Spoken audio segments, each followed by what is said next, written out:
Kwa masikitiko makubwa sana, nipende kuwajulisha kifo cha dereva wa makamu mwenyekiti wa chama chetu ndugu Suez Dan Maradufu, ambaye leo asubuhi hapa mjini Kigoma amefariki dunia.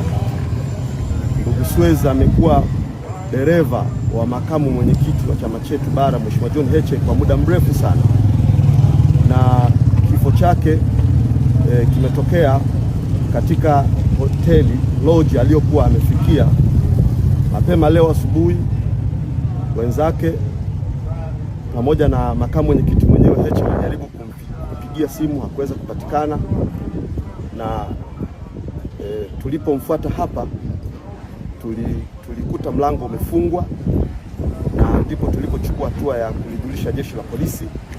Wakafika hapa na mlango ulipovunjwa, alikutwa mwili wake umeanguka chini pale mlangoni na damu ikiwa imetapakaa pale chini.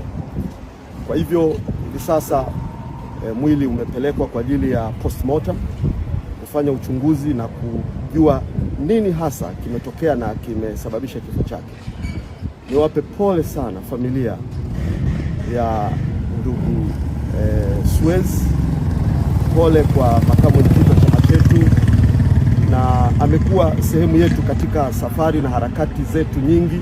Kwa hiyo amekuwa sehemu ya familia ya Wanachadema. Hivyo niwape pole Wanachadema wote na Watanzania wote ambao wanatutakia mema.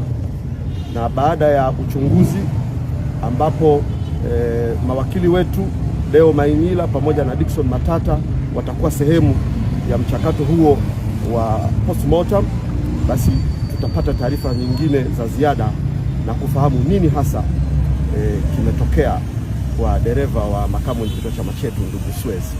Mungu awabariki na niwatakie na kuombea faraja ya Mungu katika kipindi hiki cha huzuni kubwa. Asanteni sana.